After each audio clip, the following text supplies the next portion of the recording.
Good afternoon and good morning to those of you who are on the West Coast or in Mountain Time. My name is Catherine Osborne. I am the project coordinator for Fordham University's initiative Taking Responsibility, Jesuit Educational Institutions Confront the Causes and Legacy of Clerical Sexual Abuse, which is a joint project of the Theology Department and the Curran Center for the Study of American Catholicism at Fordham. On behalf of our director, Professor of Theology, Brad Hinsey, and the rest of our leadership team, I want to welcome you and thank you all so much for joining us for this conversation. I'm just going to give a couple of housekeeping notes and then we will turn to our distinguished panel. So first, logistics. Our panelists will be speaking for about 40 minutes and then we will open it up to audience questions.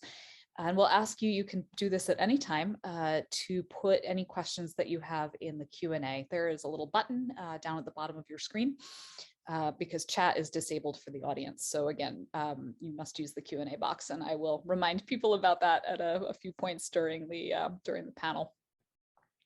So second, to turn to the bigger topic, this is the last of the public panel discussions that the Taking Responsibility Initiative is sponsoring this semester.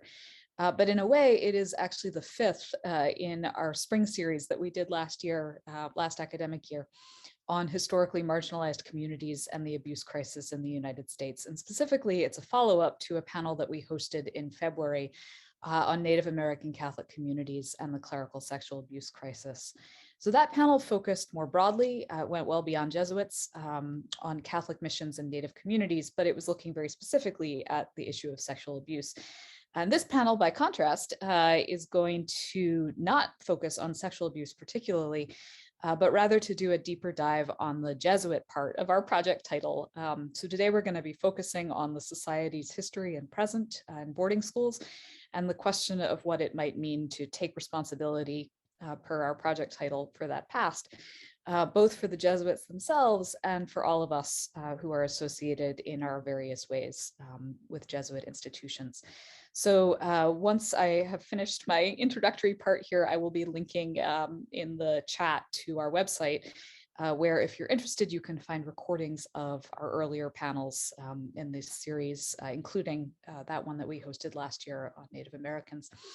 And I encourage you to check out these previous events, as well as to join our very low volume mailing list or follow us on Twitter, which I'll also put in the chat to hear about our other activities as they unfold. And finally, before I get to this last thing, before I get to introductions, I just want to say on behalf of our leadership team and of the panel that, as we're all aware, the topics that we are dealing with in this series are serious and upsetting for everyone, and especially for those of you who might be survivors yourselves or have close connections to survivors. So we encourage you, as always, to take care of yourselves, to reach out for help, to step away for a minute if you need to from the discussion, and again, to reach out for support should anything that comes up today be especially difficult for you. So. With thanks again to you all for being here, I'm just going to turn to brief introductions of our panel, and I will link also there's going to be a lot of links in the chat in a minute to, to their longer bios. So I'll start with Tashina Banks-Rama, who is the Executive Vice President at Red Cloud Indian School. She is an enrolled member of the Oglala Sioux tribe and daughter of American Indian Movement co-founder and boarding school survivor Dennis Banks and Darlene Nichols-Acoffey. Tashina holds an MBA from Gonzaga University, which I mention only because it's another Jesuit connection. And at Red Cloud, she has wide responsibilities for finances and fundraising, but has also been deeply involved in the Truth and Healing Initiative, which is underway there, which I will be linking to in a moment. Our second panelist is Ted Penton Sj, who is the Secretary of Justice and Ecology at the Jesuit Conference of Canada and the United States. Following earlier periods of teaching, work with the Jesuit Volunteer Corps, he entered the Society of Jesus in Canada in 2009 and was ordained a priest in 2019. He's been working extensively on the issue of boarding schools in both Canada and the United States. And in fact, he and Tashina were just on another panel together, so we're going to be the beneficiaries today of them already having had some conversation. And our last panelist today is Sarah White, who is Director of Education Equity at the NDN Collective. link forthcoming. She is a Glala Lakota from the Pine Ridge Indian Reservation and a graduate of Red Cloud Indian School, where she's recently joined the board. She has worked at Rapid City area schools in South Dakota and at Omaha Public Schools in Nebraska, and she currently leads the NDN Collective's education equity campaign work, expanding opportunities for Native American students to have access to culturally relevant and culturally responsive learning environments. So welcome to all three of you. And I'd like to get us underway by simply asking you, maybe in the order that I introduced you, to tell us a little bit more about yourselves and then to briefly engage with this question. What does it mean to take responsibility in light of what we know about the history of Jesuits and of boarding schools? So we'll get going. Tashina, maybe we can start with you. Yeah, hi. Hihani washte, Tashina emachiapi kushto, chante washte nape kushto. So good morning, everybody, or good afternoon. I greet you all with a warm handshake. I am an Indigenous woman. I am a wife, I am a mother, and I am a daughter of a boarding school survivor. Today, I work at Red Cloud Indian School, which is a beautiful school located on Pine Ridge Reservation. We serve 500 students. We also are 6 churches, and we have a heritage center. Red Cloud has embarked upon this work that we are calling Truth and Healing. And so I hope that I can bring that some of that experience and what we are experiencing as an organization, but also as an Indigenous daughter of a survivor. You know, there are complexities that I'm still understanding myself, but, you know, I think going through this and a willingness to serve my generation, my ancestors, and my future grandchildren, you know, with that spirit in mind, I'm willing to do the hard work that it takes for us to have these really tough conversations. So yeah, I will pause there just to kind of give folks a little bit of who I am and where I am come from into this conversation.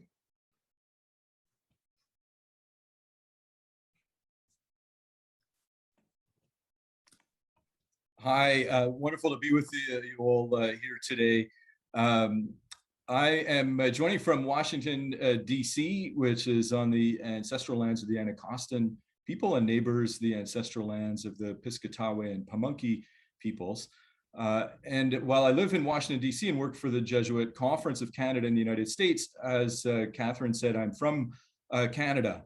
Many of you will know that Canada went through, from 2009 to 2015, a very significant National Truth and Reconciliation Commission process, which was addressing the legacy in Canada of what we call their residential schools for Native students. And this has proven to be a tremendously important step in moving towards right relationship between settler people and the Indigenous peoples of Canada. We're certainly far from being at the point of having achieved right relationship, but an important step in that direction.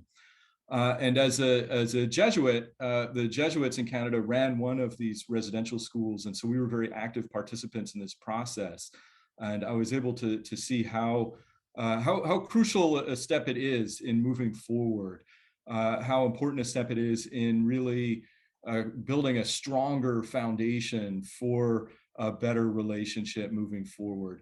And since that time, I've been really convinced of how crucial it is in the United States to begin a similar process. There's just been much less attention to this issue in the United States.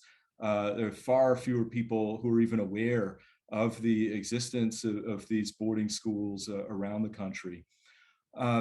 So I was excited last fall to get an email from the director of the Truth and Healing program at Red Cloud Indian School, which Tashina mentioned. And he was sharing with me information about a bill that was before Congress to establish a federal commission here in the United States along similar lines that the one that took place in Canada.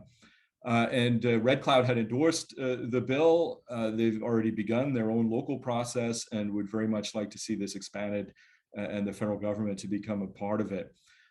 He was writing me to see if my office, which engages in advocacy on justice and ecology issues with the federal government in the United States, if we could endorse and advocate for this bill on the national level.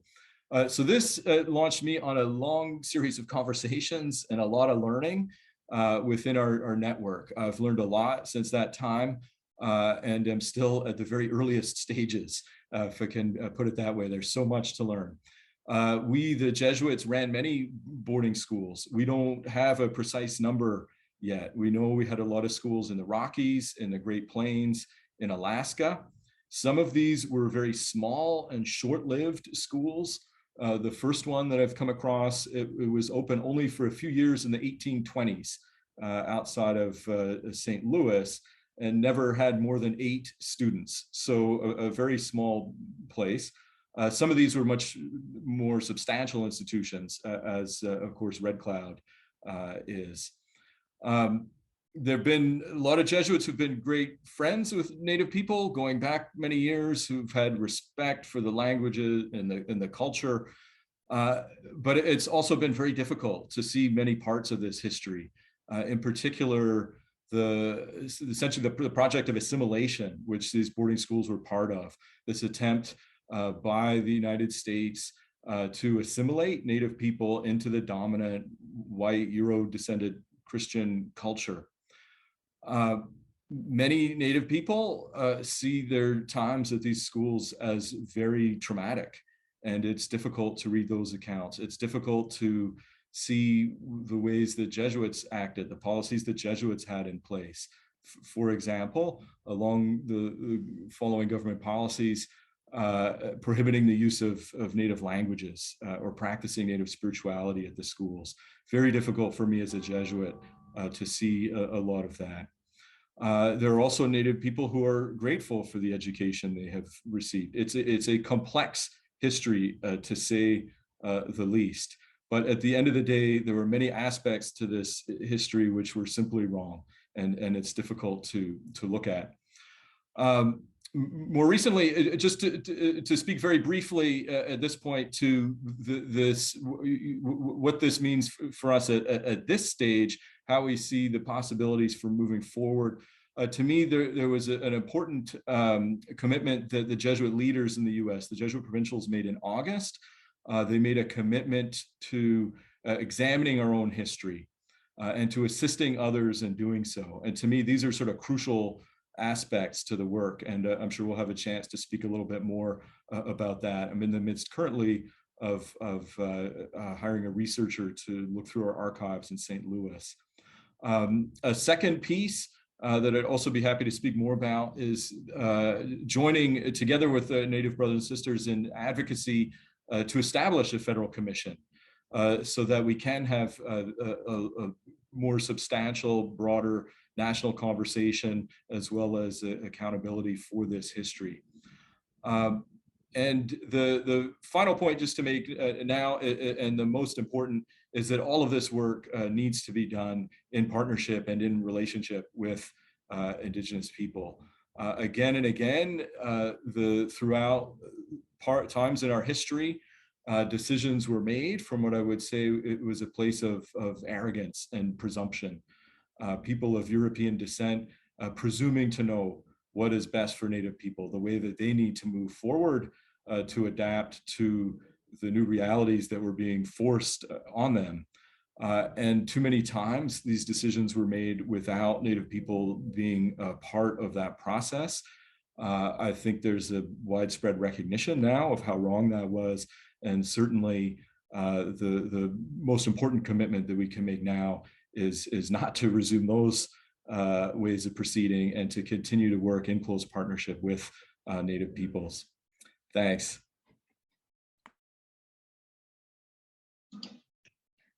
Good morning, everyone.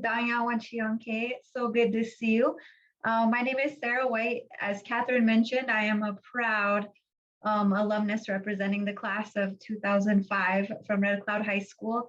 And then for those of you who are tuning in, I'm also a proud alumna of Creighton University. So if we have any Creighton folks in the house, hello to you all. I'm also currently a proud board member at Red Cloud Indian School. And I would be remiss to say that the foundation of a lot of my post-secondary opportunities can be directly linked to Red Cloud and the network of individuals that I've met during my experience there as a student, and then developed in the ongoing post-secondary networks. I would say that I've been a lifelong Catholic. My parents represent some of the few Indigenous clergy members of the church on the Pine Ridge Reservation. We grew up in a small community not known to many maps called Rocky Ford in the Badlands, or the Makoshicha of the Pine Ridge Reservation. I currently reside in Rapid City with my 4 sons, and I am a proud advocate of Indian education. In fact, that wasn't necessarily the calling that I would have chosen for myself, but through a variety of events, my path led me here today.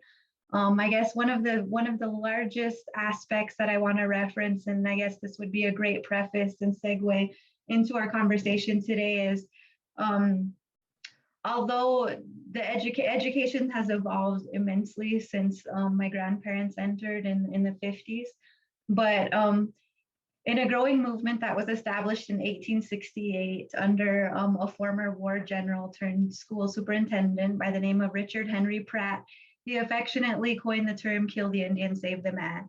And it was a very intentional shift by the United States government to assimilate and colonize our people in an effort to better coexist, or so that was the intention at the time. That actually laid the foundation for what was known as the compulsory imposition of education on Indigenous students in the United States, not only through the lens of the public school sector and the federal government, but also synonymously with the Catholic Church.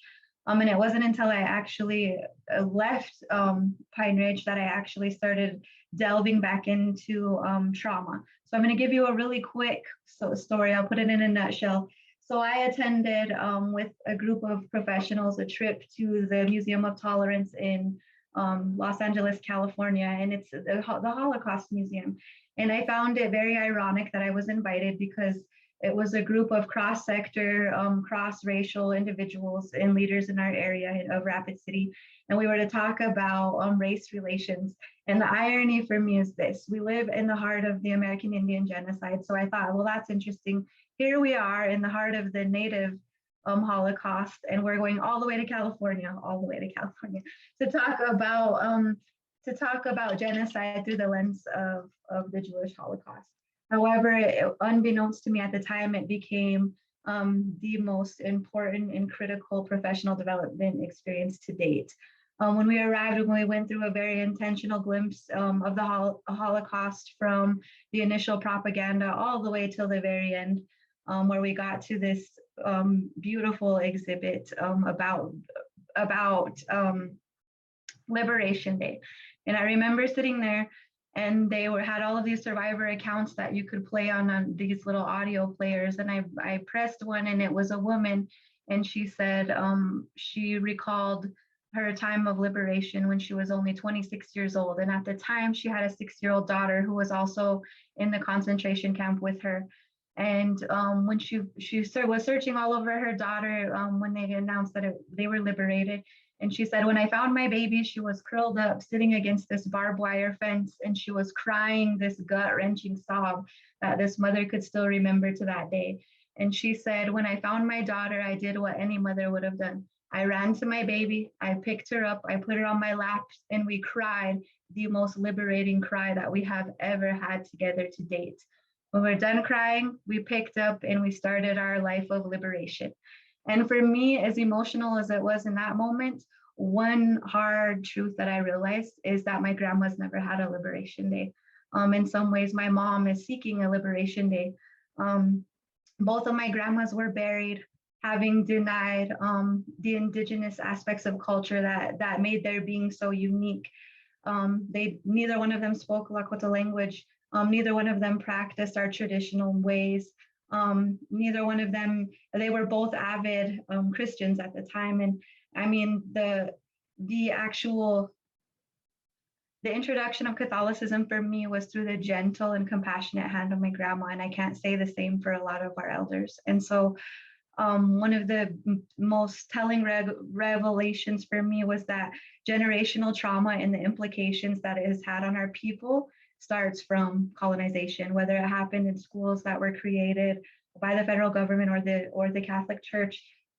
We can talk more about responsibility, but the implications of that trauma are being lived out today, and especially through individuals like myself and like other peers and colleagues who have navigated the ed system at the expense of other areas of our being. And that's the critical piece. As a person who has spent a lifetime becoming unapologetically Catholic and unapologetically Lakota in both spaces, there are a lot of intersectional aspects that need to be addressed. And I think if we knew the answers today, we wouldn't be in the predicament we're in, but I'm ready to engage in the conversations that are going to be very uncomfortable, but very critical for the healing process. Yeah, thank you. I think speaking as an East Coaster, I grew up in Washington, D.C., and then I lived in New York for a long time. And now I do live in the Midwest, but still kind of in the eastern part of the Midwest. And that's true for a lot of people involved in this project at Fordham. And I think many of us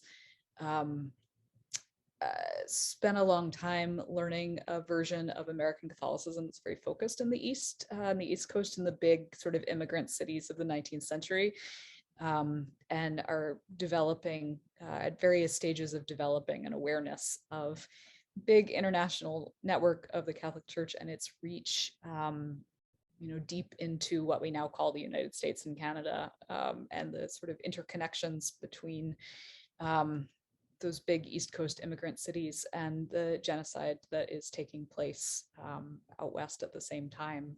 And those are tightly entwined together. And so we're really grateful to be able to engage virtually in a cross-country set of dialogues. So thank you all for your opening statements. Tashina, I was hoping that you would be able to talk a little bit more about what this last year has been like for you. I know that you have done some writing and thinking about your position as an employee at Red Cloud in the wake of the, I don't exactly want to say the discovery of graves of Native children, because sort of knew they were there, but the scientific discovery, the sort of the ground penetrating radar, like got a lot of people focused on this issue in a way that they hadn't been before. And so I was hoping you could speak a little bit about what this year has kind of done to the truth and reconciliation process at Red Cloud, and to your thinking about where you are right now. So Red Cloud started its Truth and Healing initiative in 2019, and that would have been the summer of 2019. So we were kind of getting these pieces into place, and then COVID hit. So that slowed down a lot of our work with respect to getting out into the community and having these open conversations with community members about Red Cloud, acknowledging its history as a boarding school. That said, the discovery of the 215 bodies at Kamloops, 215 young relatives, that discovery rocked our world, and not in a good way. I mean, spiritually was ground shaking. I still get really emotional, and it's really difficult to imagine these young 215 relatives who were buried in this way. What that did for our community, particularly here at Red Cloud, was that made us and our work all the more important, and brought to the forefront the fact that we represent boarding school history in this region.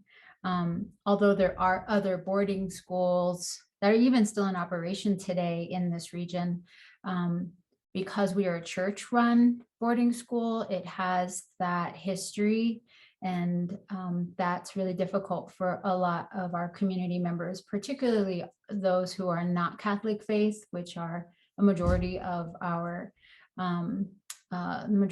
community on the reservation, do not identify as Catholic. So it has been a really hard year. There have been a number of difficult conversations that we at Red Cloud are having internally with each other, with Jesuits who work here at Red Cloud, with Lakotas who are Catholic who work here, who are non-Catholic. I mean, so these internal conversations are even really difficult. And then when you kind of go out in a concentric circle and we go a little bit beyond Red Cloud, then they get even deeper and more significant, because we're now engaging with our relatives who,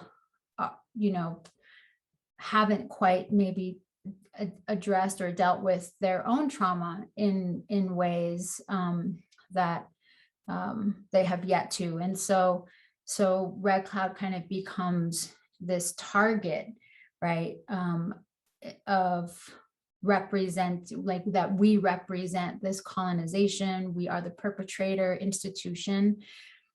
And for being a Lakota woman who is not Catholic, working at a Catholic school, I have my own set of complexities that I have worked through, because it's, the boarding school history, and not necessarily just Red Cloud's boarding school history, but boarding school history is shameful.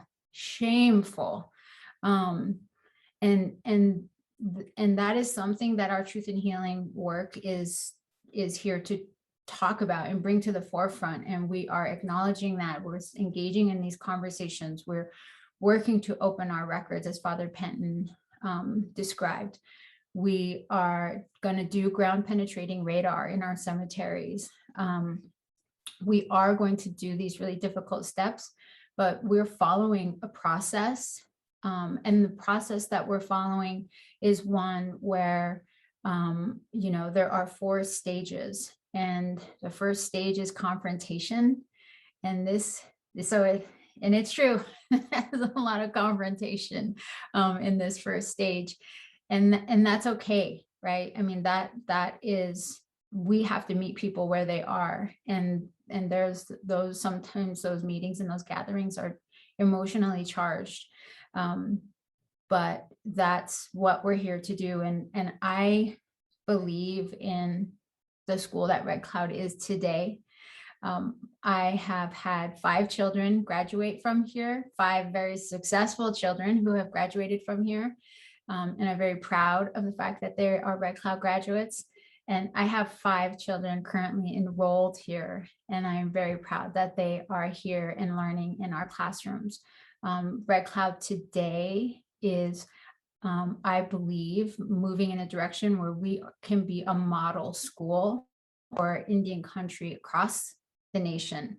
And I don't mean that because we're Catholic or that we're Jesuit, but that we are multi-faith and that we are spiritually grounded, and that we are unapologetically Indigenous. I love how Sarah uses that word so often, and it's because it's so strong. And I know Sarah, and she is unapologetically amazing.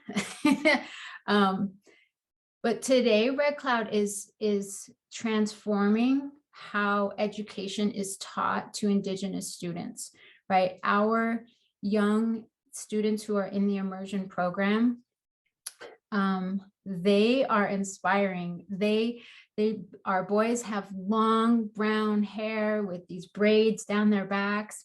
They're all speaking Lakota. This morning, I can hear every hour on the hour, I can hear the start of drumming class, and our kids are singing the morning prayer song. This is a beautiful place. I wouldn't send my kids anywhere else. They're safe here. That's how folks felt, though, when we were boarding school. And I don't speak, I speak in broad strokes, because as we've begun these conversations with community members, it is not, it is, individuals have very particular experiences here at Red Cloud anyway, formerly known as Holy Rosary. We've met with elders who are living today and are very proud alumni. They went to school here in the 1930s and 40s, and they're proud to be Catholic. They are proud to be Lakota who practice the Catholic faith, and they think very fondly of their time here. So it's, you know, not all of our alumni identify as survivors. And that was really an important thing for us to learn, because not everybody feels the way that survivors feel. So we've had to kind of help in this process ourselves even understand how to engage with these different groups, right? We have survivor groups, and we have alumni, and we have elders, and we have community and parents. I mean, so this last year, we've kind of in these groups, and it just continues to become like it becomes more and more complicated as we go. But I think as long as we are going slowly and we go into it openly, we continue to make progress in that. And by progress, I mean by rebuilding trust with some of these groups. And that's step one for us, is rebuilding trust and working to open our records so that we can offer a path for families to experience their own healing by understanding how their family went to school here and what their experience was like. And then pursuing ground penetrating radar, so that if that does exist, where there are students who were buried without their family's knowledge, then we need to do the work to find them, and then those families in our community can go from there. But those are the big things on our plate right now, is community engagement, opening our records and getting that infrastructure set up so that families can easily access records digitally, and then the ground penetrating radar later this coming summer. Thank you. Since you mentioned records, I wanted to ask Ted a little bit more about the initiative that the Jesuits have begun to commit to of opening historical records. I think a lot of people, when you put out an ad for a researcher that you mentioned in your introduction, you were hiring, and because I'm a historian of American Catholicism, it was circulating in my circles, and a lot of people like, wait, the Jesuits don't know how many boarding schools they had? Like, this seems like very basic stuff. And so I was wondering if you could talk a little bit about why we don't know how many boarding schools the Jesuits had, and then maybe segue a little bit into what your conversations with other members of the order have been like around this issue. Is it difficult to get people focused on it? Is there a lot of energy? Like, what are you sensing in terms of engagement among the Jesuits? Sure. Yeah. Looking at some of the history, I got to begin with a huge caveat here that I am not a historian and have been sort of dipping into a lot of different secondary sources, essentially, in this area. And as far as that question of not knowing how many schools. I think this, as with everything in this area, it's more complicated than it sort of looks at first blush, or that you might guess at first instance. So one of the aspects of that is that the schools were not kind of discrete entities, or at least they weren't. That is to say, most of the schools were sort of part of a larger mission, and there were a lot of missions throughout the 19th century in these areas, in the Rocky Mountains, in the Great Plains, and in some of them, as I said, sort of small, schools sort of started, as I said, like in the 1820s. This one that had like 3 students maybe the first year, maximum of 8 over the course of the few years that they were open. But that would have been part of a mission that would have included a church and other types of ministry to folks in the area. So it's not the case that we sort of have files that are specifically about the schools. Right, they're sort of part of the larger history of the relationships between Jesuits and Native people, and then it's also the case that from what I can tell, there's been much more historical research done on the early phases. There seems to be a lot of interest in sort of initial encounters, right? So when it's sort of first people of European descent living with a certain Native community, and so out in the Rockies, we would get that for instance, in the 1840s, where it was the first time that Jesuits were sort of moving there, and they moved around a lot between different communities, and were serving in different ways. Their primary interest there was of sharing Christian faith with people, and at that point, it was not in any way a coercive thing. This would be 1 or 2 Jesuits living in a community of many Native people sort of at their invitation, and things sort of developed over time in different ways, and so it was sort of later along in the 1890s where there were larger numbers of schools, and this was tied to the government policies that came in, as Sarah had mentioned, kind of mandating education, and the Jesuits, among others, sort of participated in that. And a lot of these schools also, there were some that, we were partnering with other religious orders. There were some where we may have been there for a few years, but then left, and another religious order took over a diocese. The schools closed at all sorts of different times, a lot of them through the first 2 or 3 decades of the 20th century, a lot closed. And there's been less historical research. There's been some historical research done, but less on that sort of 20th century piece. And this research that's been done has been, the central piece hasn't been looking at the schools. That's been a question that's gained more specific interest over the last 20 years, I would say, so, and then especially coming out of the experience in Canada, where there really was a clear focus on the schools themselves. So those are some of the reasons, I think, why there hasn't been a sort of a systematic study of the schools specifically, and that's one of the things that we want to change and really start moving on. In hiring this person to work at our archives. So the St. Louis is the collected archives of the Jesuit provinces around the country. Yeah, there's been, I've been very happy to have the support of the provincial leadership there. As I said, they were the ones who kind of made this commitment in the summer. And the 2 pieces that are most important there is that for us to examine our history so that we can start answering some of these kind of crucial questions.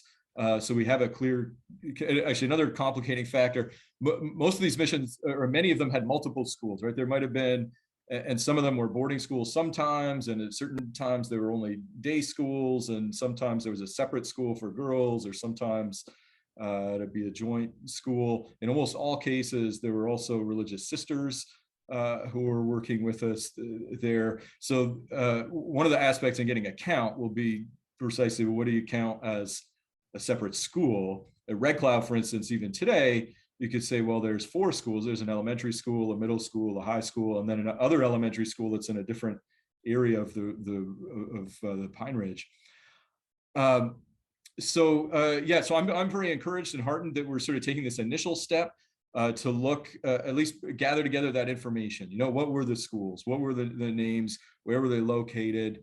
What were the years that they were run as boarding schools? Which Native communities did they serve? Which religious congregations were partnering with us there? Are there cemeteries there? Do we know of anything about children who may have died at that school?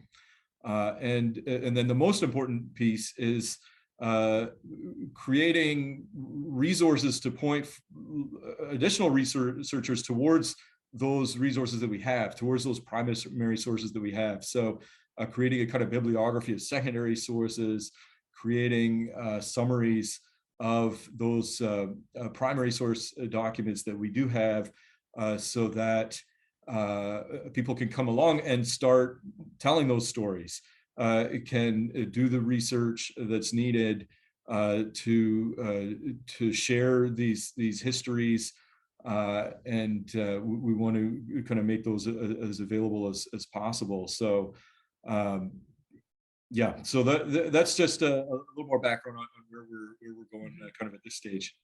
Yeah, it's especially interesting to me that the historian is getting hired by the Office of Justice. That seems significant, you know, in an important way to these conversations that we're having. I'm going to turn to ask Sarah to speak in a second, but in the meantime, I want to encourage the audience, if you have questions, to start putting them into the Q&A box, because in about 15 minutes we'll be turning in that direction. So if you look down at the bottom of your screen, you'll see a box that says Q&A, and I encourage you to insert any questions that you have. So Sarah, I just was hoping to turn to you quickly and to just say, like, in light of what both Ted and Tashina have been talking about in terms of what we haven't known, don't know, big open questions that still exist. I was wondering if you would be willing to speak a little bit about your experience as a high school student at Red Cloud, what you knew then or were learning about the history of the place. And then if you could speak a little bit about your transition into now being a board member, what is it important to you that the school do going forward, kind of both to find out more and as the Truth and Healing group is doing, or in terms of classroom teaching, you know, what do you want students to know about that you maybe didn't know about when you were a high school student, or maybe you did? Yeah, that was a little bit of a confused question, but sort of say whatever you want in response. No, I think that's an awesome question. I would say that my experience as a high school student, and as much as I would love to believe that it was just yesterday, it's a little bit longer. In fact, just to give you some context, my oldest is in high school now. So it's been a while. However, I would say that I was afforded an amazing experience. As I mentioned, many of the opportunities that I've had access to post-secondarily have been a direct result of the foundation that was established at Red Cloud. I guess coupled with the immense amount of support I received from my parents. And I always knew that education was the golden ticket opportunity to make dreams come true. And that was reinforced by my parents as well. So it was never an option. School was never an option. Post-secondary opportunities were never an option. It was just the where and the framework for that, as many other parents and students can relate to. However, I think one of the biggest, in hindsight, biggest disservices to my own mental health, as I mentioned before, coming to terms with generational trauma and the implications it has had, mostly unconsciously on many of the older members of my family, has been the I guess the focal point of my own individual healing, right? We're all spiritual beings on a healing journey in some ways, and not a single one of us is immune to trauma or a necessity to heal. And I think as we grow and deepen our faith and I always believed religion to be a vehicle by which spirituality is cultivated. So regardless of whatever vehicle we were riding in, whatever is going to take us to solidify a relationship with Creator has been important. And I understood that even prior to coming back to traditional ways of prayer. So I would self-identify as being a Lakota Catholic, which, as Tashina mentioned, is kind of an underrepresented category on the reservation now. And a lot of the contention around how we identify spiritually has been influenced by these types of discussions. However, I would say that we don't talk a lot, especially, and this is the public school sector as well. I mentioned that the school in general, this way of education was always a compulsory imposition. So it was never done without any consultation with our community, for the community, because it was a means to assimilate. And so it was never a desire to be inclusive. I think in my experience at Red Cloud, talking really candidly about evangelization would have been helpful. Regardless of where we stand on the issue, just to have that matter-of-fact conversation that this happened. Now students develop like now what as a result of that. And I think now that there are more conversations happening. These conversations happen more frequently at our dinner tables. Another intersectional but worthwhile thing to reference is we meaning individuals of my generation and moving forward have a stronger sense of cultural safety than that of our parents and grandparents. I mean, it wasn't until 1978 that the Indian Religious Freedom Act was passed. And so a lot of people who did identify as traditionalists were doing so underground because there was very punitive consequences in incarceration, sending people to asylums, etc. There was a lot of really punitive things that kept people really doing things in silence, underground, and it's stuff we didn't talk about in mainstream society. In fact, there were things that now that my sisters and I normalize conversations around that my parents wouldn't necessarily engage in because that sense of cultural safety isn't as much prevalent in their generation as it is today. And I know I'm digressing and going off on many tangents. However, I think that the intersectional aspects of this are such that we really can't, there's no direct way to answer these questions because each of us is coming through a totally different lens and life experience that lends itself to a different understanding. So I would say that I would encourage us to do what the Truth and Healing Initiative is seeking to do and just be really honest about the really hard truths around this. And as part of the church's side, not necessarily to identify solutions, but listen to what the community can identify as solutions and how can the community, I think it right now, in any form of colonization, whether it's Indigenous colonization, any form of colonization, there's the lateral oppression that is probably the biggest insidious inhibitor of any growth. And so allowing space for the lateral conflict to be lateral, to not extend beyond that and have us within our internal communities come to terms with what healing looks like to us first before we can start thinking about the systemic dismantling of a system of oppression. There's a lot of ways I could take that conversation, but I think the key right now is because we're awakening a dormant beast of sorts, we need to have that space as a community to start navigating these conversations for healing amongst each other first.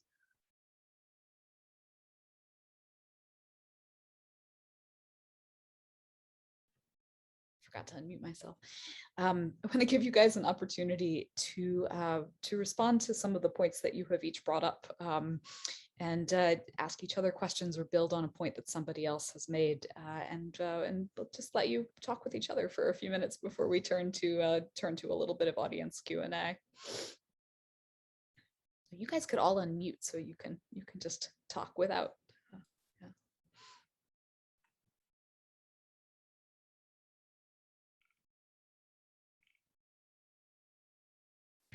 I guess I would pose a question to Tashina as a parent of students who are currently at Red Cloud and as individuals who don't identify as Catholic, because I think this is really important. And I'm actually going to say that South Dakota is a state that lacks any semblance of school choice. We don't have charter school legislation. We don't have ed savings accounts, etc. So Red Cloud is among the limited choice options available on the res.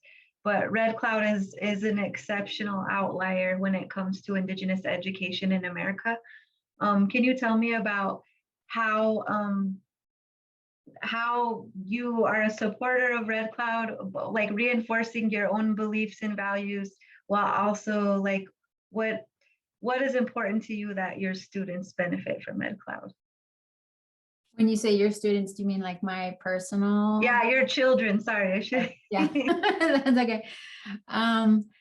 Thank you. I get this question a lot, actually, because I am not personally, I'm not Catholic. I've said that already, but I'm also not Christian.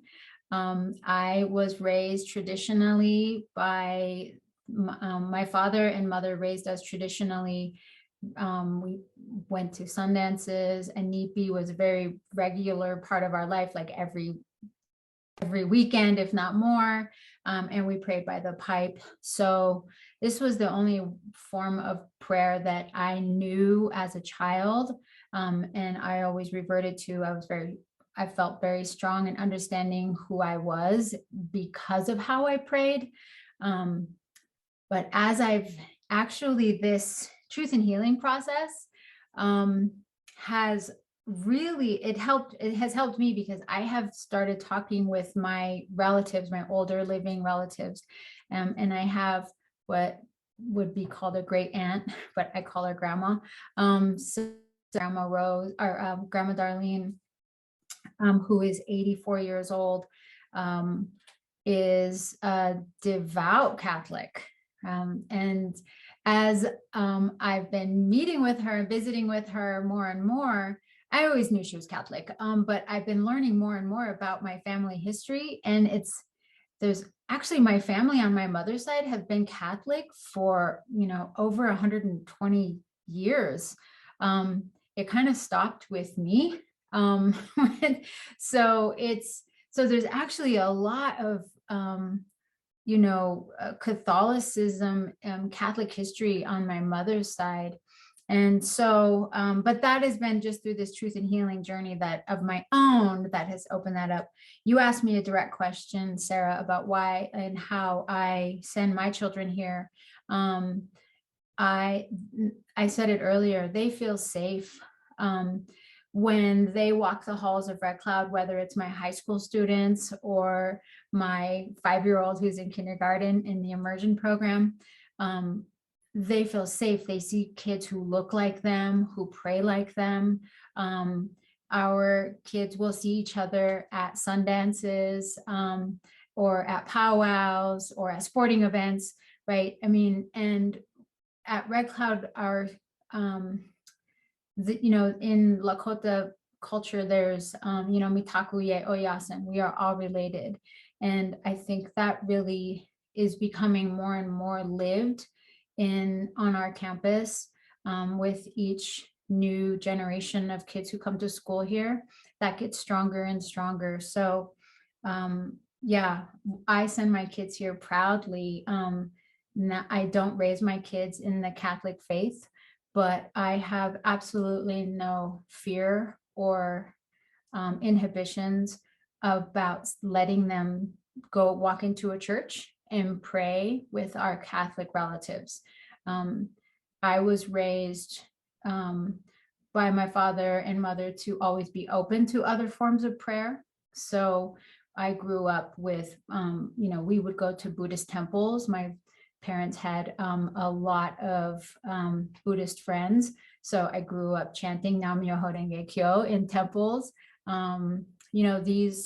So other forms of prayer or going to churches just never was something that I was opposed to, I guess, personally. And I think that's just the way that my parents raised me. So I'm coming to Red Cloud and bringing my kids here is, yeah, I find it enriching that they understand different forms of, and I love how you phrase it, Sarah, these religion being these vehicles in which a way we can deepen our own spiritual faith. I do believe that to be true, and I see that here at Red Cloud. So yeah, that is why I send my kids here. Makes, you know, that they understand and know how to pray with each other in any way, whether it's in Inipi or in the church or outside, and they're just saying a prayer together or singing a morning prayer song. Yeah, I think that is the common language that I want them to know, right? So, yeah.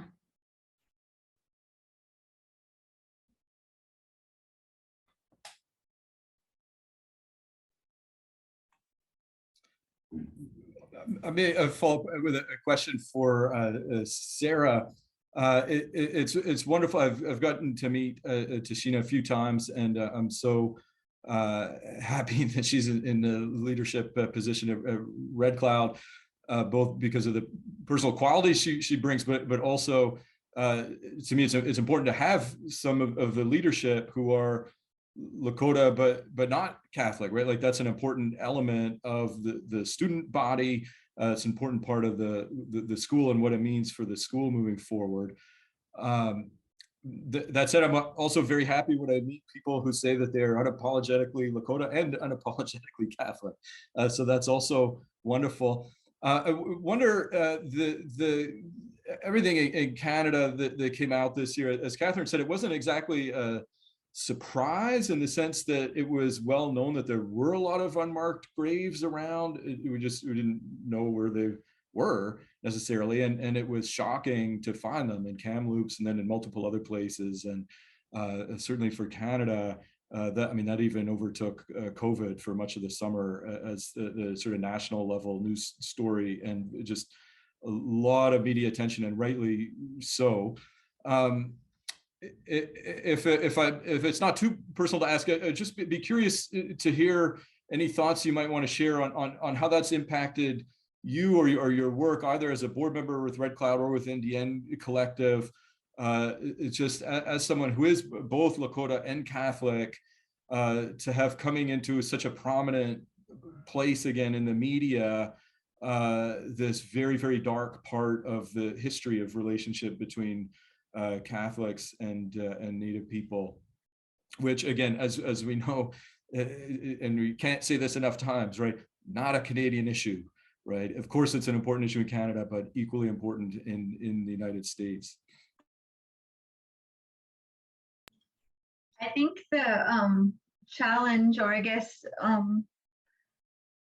it would be a challenge, but as Tashina mentioned earlier, is like the internal struggle that it caused, because I mean, the discovery of the bodies and the heinous and atrocities that happen within the system, we are well aware of as Indigenous people. I mean, it wasn't commonplace to just talk about them openly and all the time. But I think the increased media attention really shed light on the fact that there is a greater problem. And I think evangelization and the compulsory imposition of westward expansion on our peoples, both here in the United States and the First Nations people in Canada, tells us that the Indigenous perspective has been the absent, forgotten, evaded narrative of the foundational aspects of this country and colonization. And I think having that increased attention, like I mentioned before, only increased the already internal struggle that we have, not only the internal, but the lateral struggle that we have. Because there's a lot of, like, I grew up a reservation dwelling student my entire life, and it wasn't until I went to college that I started advocating on behalf of urban Native students and got to see the intersectional issues that Indigenous students in urban settings face on a day-to-day basis. I think it also reinforces the importance that Indian Ed, especially Indian education in South Dakota, and I say Indian Ed because that's a federal term, is ground zero for education, arguably in America.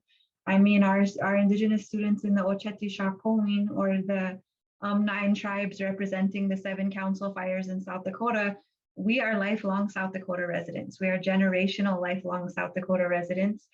We have the lowest mobility rate of any other demographic, and I don't sell you a deficit-based picture for pity, but rather to tell you that when an entire demographic is consistently failed by an entire education system, it's not the fault of the demographic. Something needs to change, and there's not enough advocacy happening to change that. And I know I digress and in transition into the state of education in America, but that's really a missing key foundational piece. If we weren't consistently and perpetuatedly, I mean, like perpetuatedly, do you love that word? But if we weren't consistently the absent, forgotten, evaded narrative of the ed system, then we would be able to have these conversations more openly. It would be more widely known, and the burden of this inequity wouldn't lie exclusively on Indigenous shoulders, but be a collective responsibility.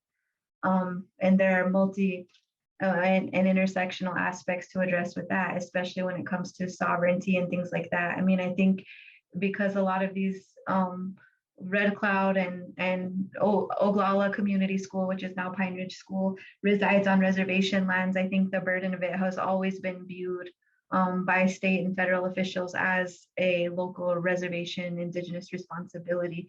But there's a larger narrative that needs to take collective and shared responsibility. And I don't know if that really directly answers your question, but I think it answers some of the systemic nature that goes into that question.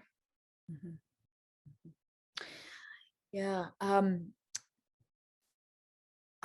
promise I'm audience members. I promise that I'm going to get to your questions in a minute, but I'm going to take a little bit of moderator privilege and ask one of my own first. So jumping off from that, Tashina, especially, you've been talking a lot about safety, right? The sort of the safety that Red Cloud represents today for a lot of young students versus the larger history of unsafety, you know, that we sort of see in a lot of boarding school history, which I'm not sure exactly what I want to say about that. I just want to say that is a thought-provoking contrast for me now to sort of think about those two.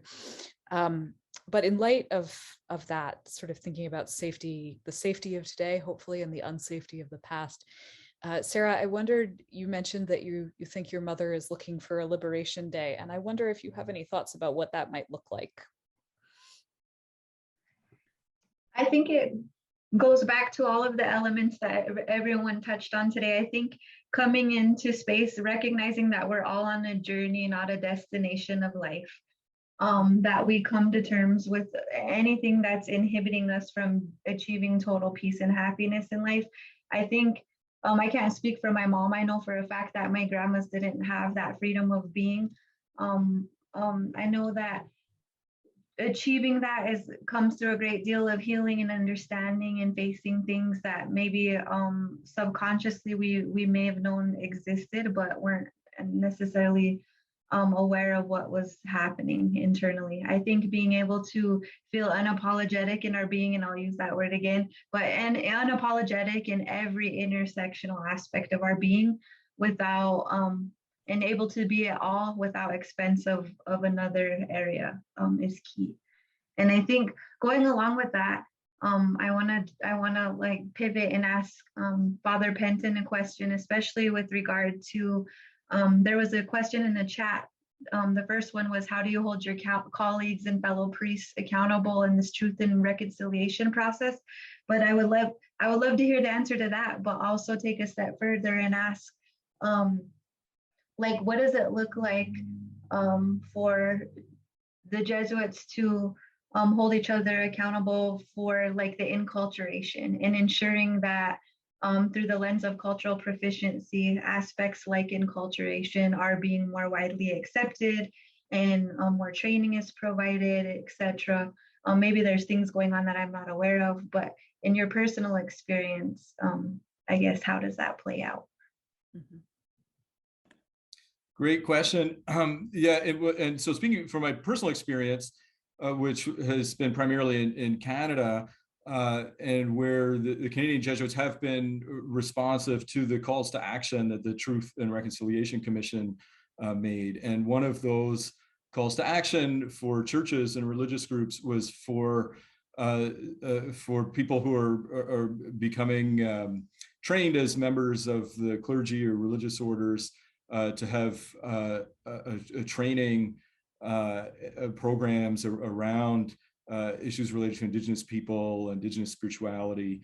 And so I was the beneficiary, just 6 weeks, so it's not a long thing, but still it was 6 weeks living on a reserve in Northern Ontario, where the Jesuits have been present with a parish since the 1840s.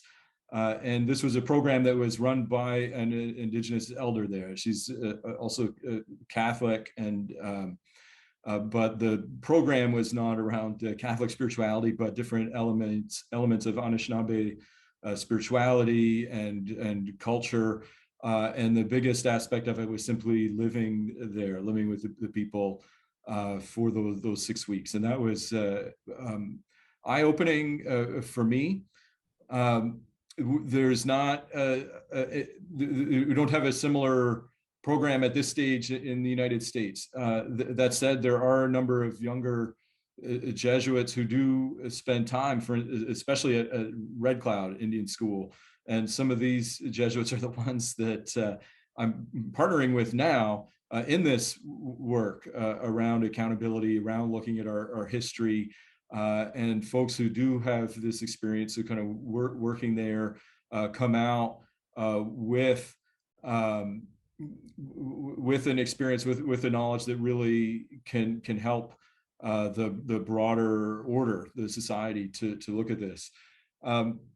The accountability, I think, has got to be not exclusively an internal thing, right? As I was saying, everything's got to be in partnership with our Indigenous partners. So that's where, again, so important to have partners like the leadership of Red Cloud, like the Truth and Healing program director and others there who have been working with leadership, with Jesuit leadership for the province, for the Midwestern province.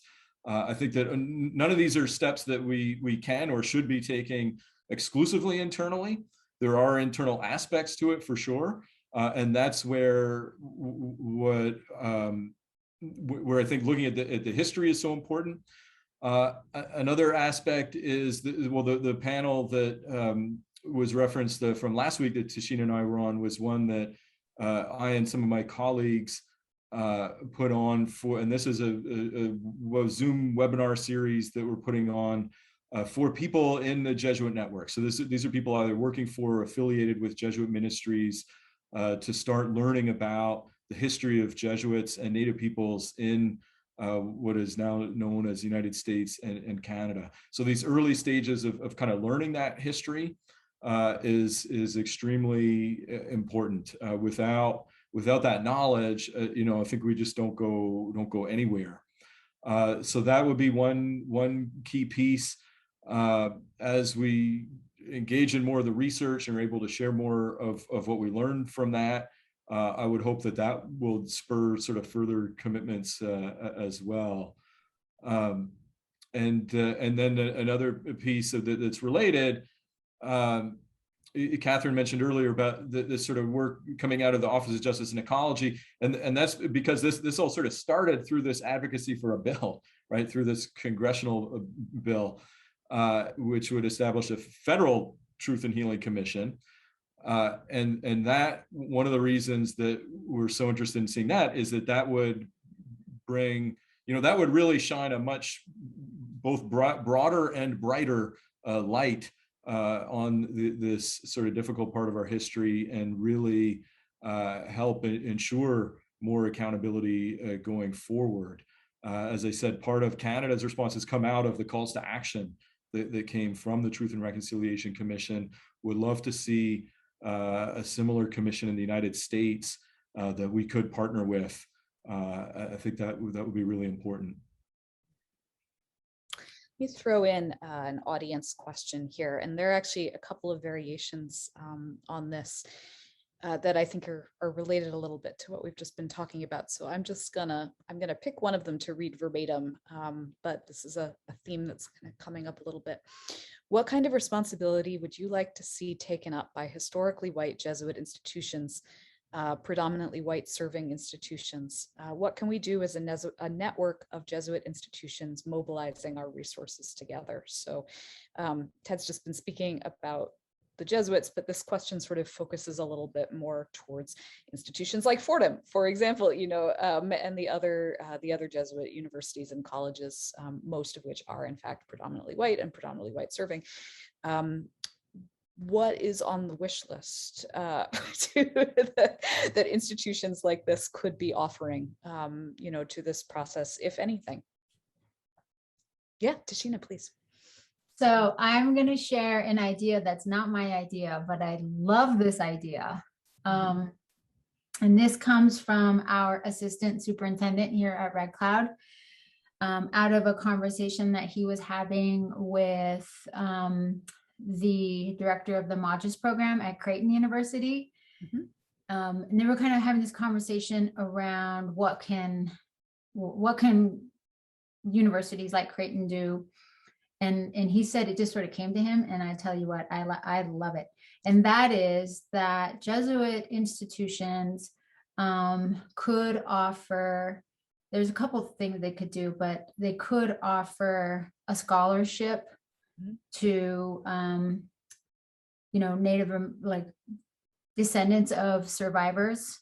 And there would be a full ride scholarship, right? Most of these Jesuit institutions, I think, have resources to offer, one full ride scholarship. You want to take it to the next level, like free tuition for Native students at Jesuit universities across the country. I mean, these, as Sarah has mentioned a number of times, like education is the key to like dreams and visions becoming reality. So those are the ideas that I have heard. And when I heard them, they gave me chills. I was like, yes, that's it. Like, I mean, not that's it. Like, okay, we're done, but yes, that is an amazing transformational gesture that Jesuit institutions can make towards our youth. So that'd be the first thing I would put out there. Maybe just building on that sounds great. At Gonzaga University, one of the partners have been working with on this Zoom series that we have, this sort of the internal Jesuit network Zoom series, is the director of tribal relations there, and her office, very happy, has recently expanded, so she has 2 additional Indigenous people working there with her, and part of their role, an important part, is creating a welcoming space for Native students in what is still a predominantly white student body. So that's an important piece, I think.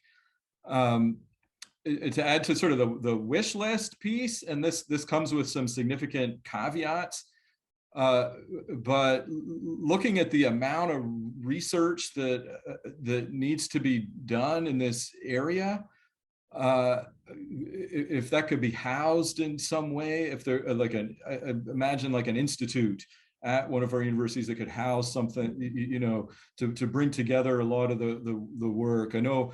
And the caveat is that we don't want our institutions to be, it has to be done in close partnership and with Native leadership, right? That we can't be the ones setting the narrative and setting the story here. That's something that's happened sort of too much in the past. So I know that, for instance, another group that we partnered with is the National Native American Boarding School Healing Coalition, and they're working on building a digital archive of boarding school records from around the country. So I would not, this is where the caveat is, I would not want to be stepping on the toes or taking the place of Native-led initiatives in this area to compile the sources and tell these stories. But I imagine there would be ways that some of our institutions may be able to play an important supportive role in supporting that historical research work that is such a crucial part of moving forward. Sarah, do you want to add anything?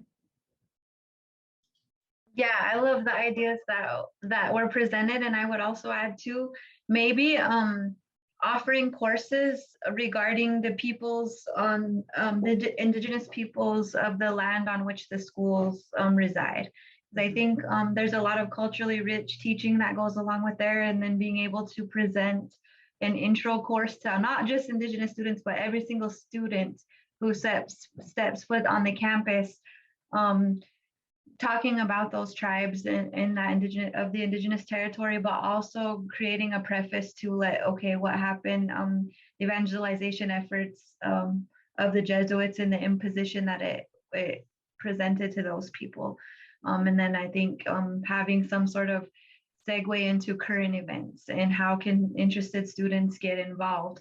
I think another one that's really big, and I was witness to this not only as a student at Red Cloud and a community member back home, but as a student at Creighton, thinking about reframing what service trips look like. Because I think oftentimes a lot of well-meaning people come out and they have a very savior mindset or complex. And I think that being able to reframe it in a way that's more helpful and conducive and not so much intrinsically rewarding to the person coming to the reservation, but something more reciprocal and meaningful, I guess. And I don't know what that could look like, but there could be ongoing conversations about that, because the mission work is something that's been kind of something I've struggled with as a student and more currently too.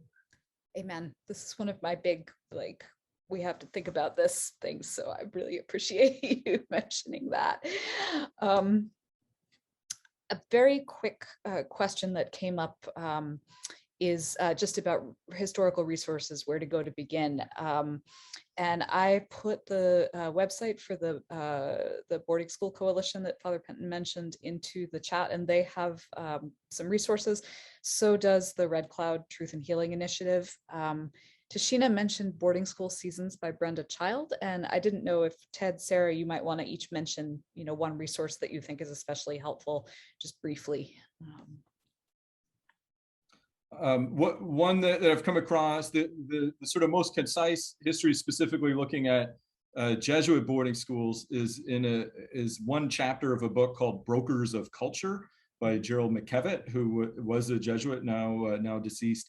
And that's a sort of a 25-page overview of sort of Jesuit schools in the Rocky Mountains up until 1900 maybe, or 1910 at the latest.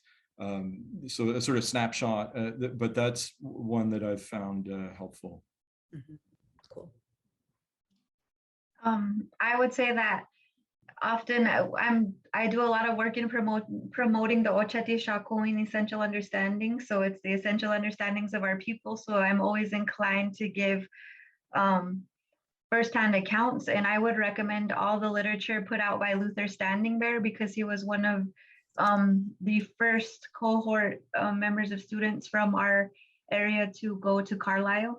And so he talks a lot about his experiences, both pre and post boarding school experience. But I think it's really important to get a feel for both sides of that life in order to better understand it. So thank you all. That's really helpful. Okay, I'm going to ask one last question from the chat, and then we can go from there into a last thought from everybody, because astonishingly, we only have 10 minutes left. This happens every time. Like, oh my God, where did the time go? So last question here. This is somebody who teaches at Fordham. Several of my students have wondered in classroom discussions whether Pope Francis would ever apologize for residential schools and the religiously and culturally colonizing / genocidal mentality that the church participated in and promoted, just as he apologized in 2015 for the church's role in colonization. So she wonders, is that a conversation that is happening at high levels among the Jesuits or elsewhere? And then I'm going to build off of her last line here. She says, apologies aren't everything, but they are words that point back and forward to better ways. And so there's a specific question for Ted in there about, are those discussions about apologies happening? But I'm also wondering, Sarah and Tashina, if you might want to say something about what you think about apologies. Like, is that actually something we should be working for? Is it useful? Yeah. Yeah, no, thanks. Great question. And stay tuned. This is all, there's a significant delegation, 25 to 30 Indigenous people from Canada will be going to the Vatican within the next couple of weeks. And they have a number of visits with the Pope during that time. And that's precisely sort of coming out of, is tied to one of the Truth and Reconciliation Commission calls to action, which was a request for a papal apology. And the Pope has said that he would come to Canada. So we don't have a specific date for that, but that could be sometime next year. And I think the expectation, as I understand it, is that if he were to come, he would come with the purpose of delivering an apology. So that's certainly very much in the works. Huge question out there. How does this relate to issues in the US, right? Where there's a very similar history, but the country has not gone through a process like the one that has happened in Canada. So I don't know. Anyway, I'll let Tashina and Sarah speak to that part of it.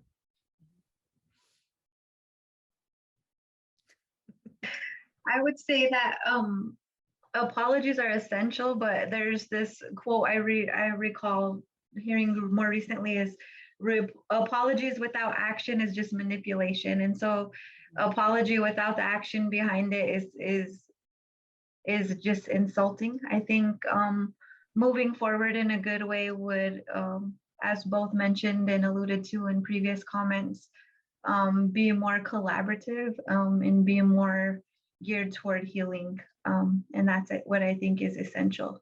I think that, yes, it would be important. I think the church has a responsibility to issue that statement, but also be accountable to the next steps and applying theory to action and commit to the true healing that we hope to see in the future. Ditto to everything Sarah just said, and add on that, there's this word in this work that is really like a trigger word. It's called reparations, right? But it's, I think it's a trigger word because so many of us have heard about it in the form of like these large sums of money and kind of bringing institutions down. And I think there's ways to, you can do reparation work. And I think that, we have to define it for each of our communities. And I don't mean like I would define it for the Pine Ridge community, but I can define it. I can help be part of the conversation that helps to define it here at Red Cloud and what does reparations look like. But in terms of an apology by the Pope, I mean, one would be wonderful, of course, and important and necessary, but I agree with Sarah that there needs to be meaningful action and resources put behind the policy, like immediately, but like so that the healing in that area can begin. So yeah, that's what I think. Thanks. Yeah, I think one thing that we have been talking a lot about in terms of our initiative, which is focused on clerical sexual abuse, across time and space, is just the importance of not jumping straight to healing and forgiveness, right? That there many survivors of sexual violence in the past, even today, are pressured to skip straight to forgive the perpetrator, and that apologies and forgiveness are very important emotional parts of the whole process, but there's a lot in between that often has to happen in order for that healing to be authentic and necessary. And I'm, as I listen to people who are much more, like way more involved than I am in the truth and healing process around Native Americans in boarding schools, I hear many of the very similar sounding conversations, and recognize that limit. So thank you all. I'm going to go ahead and offer everybody a minute for just a last thought before I thank you and say farewell. So Ted, maybe we could start with you, and then we'll go to Tashina and then Sarah. Sure. My last thought is just that it's very humbling to be on this panel with Tashina and Sarah. As many challenges as there are in looking at these darker parts of our history, I take tremendous consolation in finding that there are still Indigenous people who do want to continue to walk with Jesuits and to continue to partner with us, both people who are Catholic and who are not. And that's very humbling and consoling. And that final piece that I think it was Tashina who was saying, so important to go slowly, to work openly and transparently to rebuild trust. That's the whole plan right there, I think. So I'll just leave it with that.